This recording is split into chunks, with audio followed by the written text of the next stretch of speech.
دنیا میں حضرت آدم علیہ السلام سے پہلے کیا تھا؟ یہ وہ سوال ہے جو ہم سب کے ذہن میں آتا ہے کہ کائنات میں انسانوں سے پہلے آخر کیا تھا۔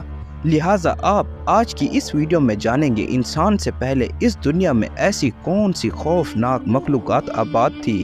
جب اللہ تعالیٰ نے انسان کو پیدا کرنا چاہا اور اس پر فرشتوں کو تعجب کیوں ہوا تھا، اور ہاں آج کی اس ویڈیو میں آپ کو یہ بھی بتائیں گے انسان اور شیطان ابلیس کی دشمنی کہاں سے شروع ہوئی۔ آج کی یہ ویڈیو قرآن اور حدیث کی روشنی میں پیش کی جا رہی ہے۔ اور ہاں ویڈیو شروع کرنے سے پہلے آپ کو بتا دوں، جب ایک صحابی حضور کریم صلی اللہ علیہ وآلہ وسلم سے سوال کیا، اے اللہ کے رسول صلی اللہ علیہ وآلہ وسلم، زمین اور آسمان کو پیدا کرنے سے پہلے ہمارا پروردگار کہاں تھا؟ نبی کریم صلی اللہ علیہ وآلہ وسلم نے ارشاد فرمایا، اللہ کے سوا اور کچھ بھی نہ تھا۔ پھر اس نے پانی پر اپنا عرش بنایا، گویا یہ اس کائنات کی ابتدا تھی۔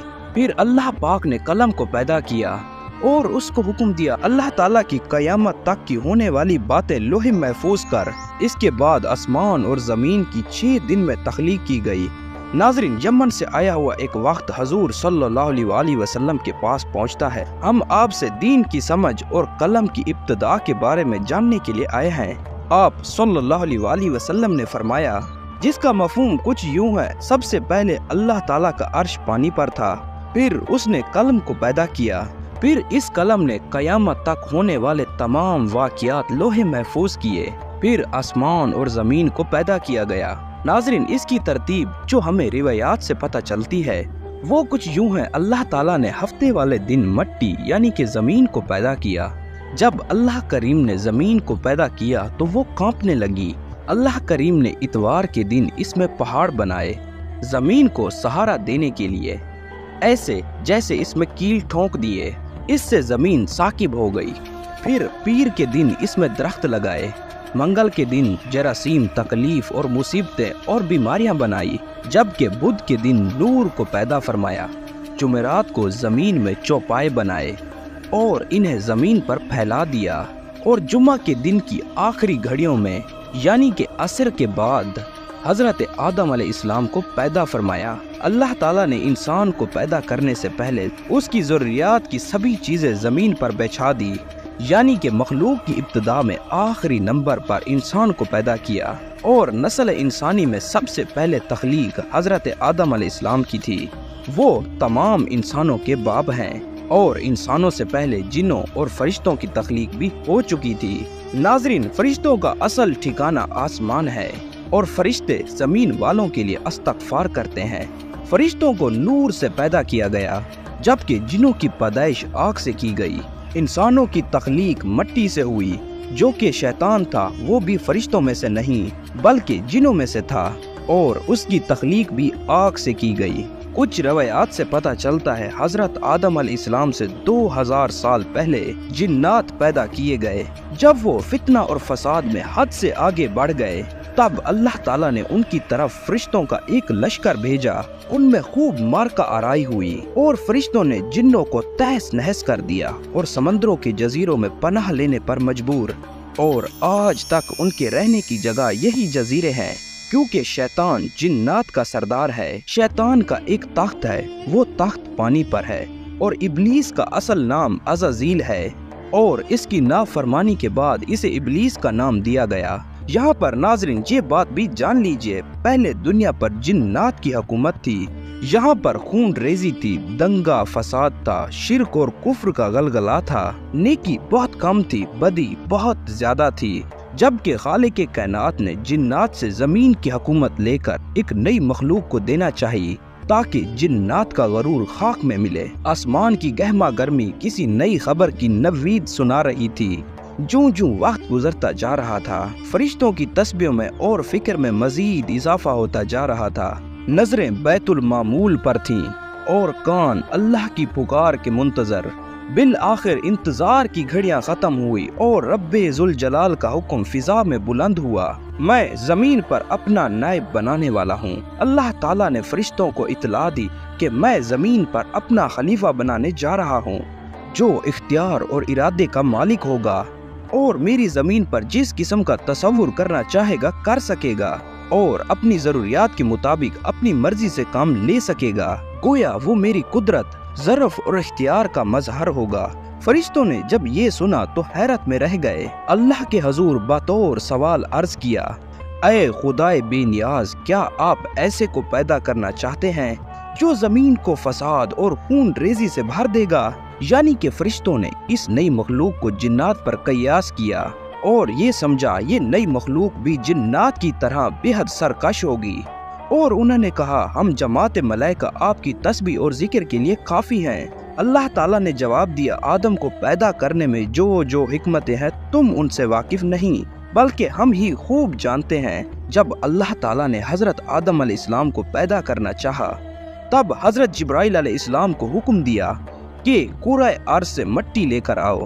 حضرت موسیٰ اشعری رضی اللہ عنہ سے مروی ہے کہ نبی کریم صلی اللہ علیہ وسلم نے ارشاد فرمایا، اللہ تعالیٰ نے حضرت آدم علیہ السلام کو ایک مٹھی خاک سے پیدا فرمایا اور یہ مٹی تمام روح زمین سے حاصل کی گئی تھی۔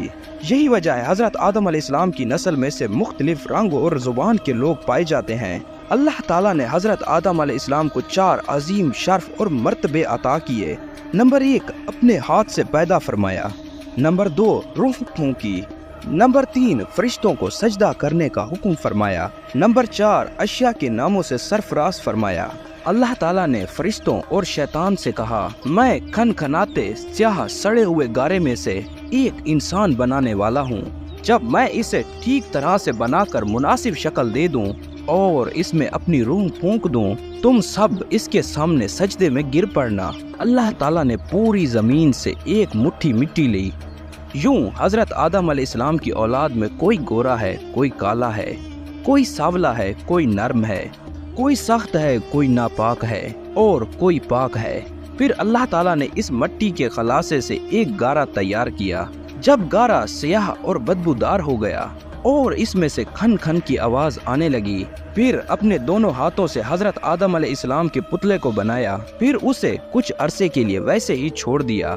جب ابلیس نے اسے دیکھا تو اس کے گرد چکر لگانے لگا، پھر اسے بغور دیکھتا رہا۔ جب اس نے دیکھا پتلا اندر سے خالی ہے تو وہ سمجھ گیا یہ آدم کی اولاد اپنے اوپر قابو نہ رکھ سکیں گے۔ پھر اللہ تعالیٰ نے جمعے کے دن عصر کے بعد اس پتلے کے اندر اپنی روح پھونکی۔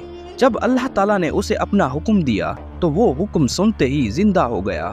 حضرت آدم علیہ السلام کا خمیر مٹی سے گوندا گیا اور ایسی مٹی سے گوندا گیا جو نت نئی تبدیلی قبول کرنے والی تھی۔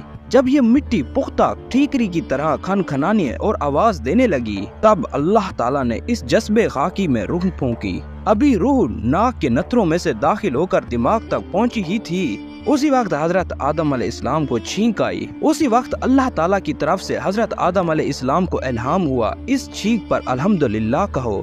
آدم علیہ السلام نے چھینک لیتے ہی الحمدللہ کہا۔ پھر اللہ تعالیٰ نے ان سے فرمایا، جاؤ ان فرشتوں کو سلام کرو۔ پھر سنو وہ کیا کہتے ہیں، جو کچھ تم سے کہے وہ تمہارا اور تمہاری ضروریات کا صلاح ہوگا۔ حضرت آدم علیہ السلام ان کے پاس گئے اور کہا، السلام علیکم۔ فرشتوں نے جواب دیا، وعلیکم السلام۔ یوں مٹی کا پتلا گوشت پوشت ہڈی پٹی کا ایک جسم بن گیا اور ارادہ، شعور، حس، عقل اور فاسدان و جذبات اور کیفیت کا حامل نظر آنے لگا۔ پھر اللہ تعالیٰ نے حضرت آدم علیہ السلام کو ہر چیز کے نام سکھا دیے۔ پھر اللہ تعالیٰ نے فرمایا، اے ملائکہ ان چیزوں کے نام بتاؤ۔ فرشتوں کو بھی خبر نہ تھی ان چیزوں کے کیا کیا نام ہیں۔ زمین کی تمام اشیاء ان کے سامنے پیش ہیں اور ان سے ان کے نام دریافت کیے جا رہے ہیں۔ یہ کیوں؟ یہ صرف حضرت آدم علیہ السلام کا اعزاز بڑھانے کے لیے۔ لہٰذا اس عظیم سوال پر سارے فرشتے عاجز ہوئے، انکساری سے عرض کیا، اے پاک پروردگار، تیری ذات خوب واقف ہے کہ ہم ان چیزوں کے نام نہیں جانتے، بس وہی علم ہے جو تو نے ہمیں عطا کر رکھا ہے۔ بے شک سبھی چیزوں کو تو جاننے والا ہے اور بڑا حکمت والا ہے۔ اسی لیے حضرت آدم علیہ السلام کو خلاف معجزات بنا کر فرشتوں کے سامنے پیش کیا گیا اور کہا، آدم کے سامنے سجدے میں جھک جاؤ۔ فرشتے اب تک رب کے لیے سجدے کرتے چلے آ رہے تھے، لیکن آج کا سجدہ جدا گانا رویت کا تھا۔ گویا تھا تو یہ بھی حکم الہی کے سامنے، اور اس وقت حضرت آدم علیہ السلام اور الہی تجلی گاہ کے طور پر جلوہ گر تھے۔ ان کے سامنے سجدہ در حقیقت روی کو سجدہ تھا، کیونکہ وہ بھی حکم الہی تھا، لیکن یہ سجدہ مواسا حضرت آدم علیہ السلام تھا۔ یہ ایک ایسا سجدہ تھا جو کروڑوں کے سجدے مقبول بنا دیے اور ابلیس کے کروڑوں سجدے مردود قرار دیے گئے۔ لہٰذا حکم خداوندی ملتے ہی تمام فرشتے سجدے میں گر گئے، لیکن ابلیس نے سجدہ کرنے سے انکار کر دیا۔ اور یہ بات قابل ذکر ہے، انسانوں میں بھی نافرمانی اور ظلم کا مادہ ہے، لیکن یاد رہے وہ جنات کے مقابلے میں کم ہے۔ یوں سمجھنا چاہیے انسان ایک ایسی مخلوقات ہے جو فرشتوں اور جنات کے بیچ کی متبادل ہے۔ حضرت آدم علیہ السلام کی تخلیق اور فرشتوں کے کلام کے بارے میں قرآن کریم میں ارشاد ہے کہ اے پیغمبر، اس وقت کا تصور کرو جب آپ کے رب نے کہا میں زمین پر اپنا ایک خلیفہ بنانے جا رہا ہوں۔ وہ کہنے لگے کیا تم ایک ایسے شخص کو خلیفہ بنانا چاہتا ہے جو اس میں فساد مچائے گا اور ایک دوسرے کا خون بہائے گا، جو کہ ہم تیری حمد و ثنا کر رہے ہیں؟ اللہ تعالیٰ نے انہیں جواب دیا جو کچھ میں جانتا ہوں تم نہیں جانتے۔ اس کے بعد اللہ تعالیٰ نے تمام اشیاء کے نام حضرت آدم علیہ السلام کو سمجھا دیے۔ پھر ان اشیاء کو فرشتوں کے روبرو رکھ کے ان سے ان کے نام دریافت کیے گئے۔ اگر تم لوگ اپنی بات میں سچے ہو تو تم مجھے ان اشیاء کے نام بتاؤ۔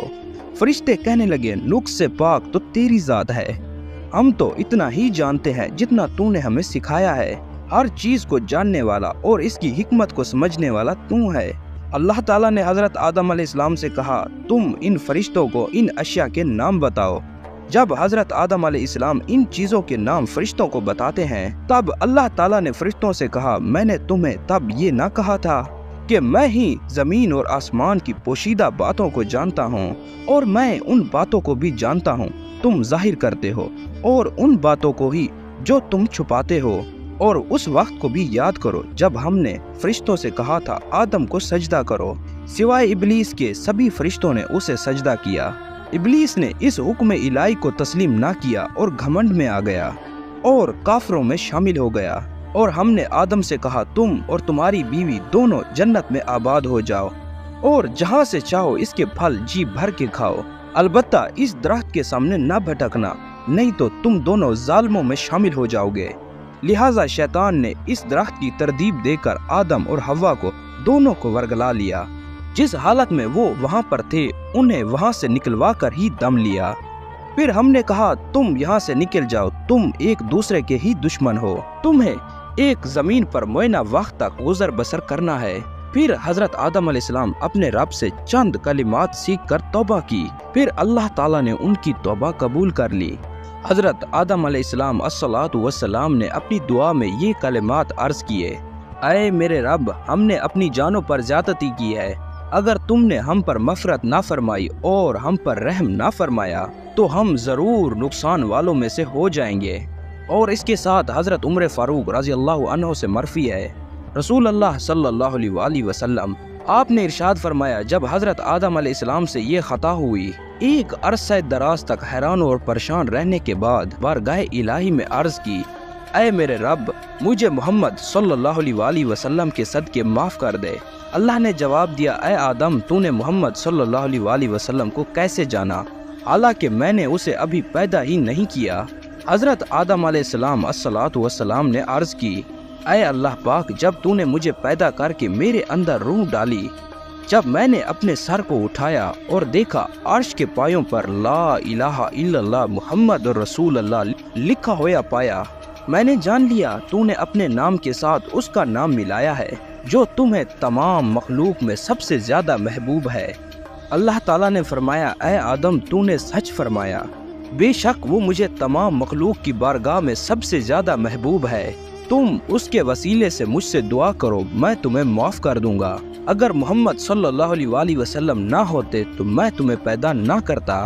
اور ایک شفیق استاد کی مانب حضرت آدم علیہ السلام کو سمجھایا، تمہارا گھر فی الحال یہی ہے اور یہی تمہارا عارضی قیام ہے، اور مجھے یاد رکھنا، اور جب جب میرے رسول تمہاری جانب میری ہدایت لے کر آئیں تم ان کی ابتدا کرنا، اگر تم ایسا کرو گے تو نہ تمہیں کوئی غم ہوگا اور نہ کوئی ملال،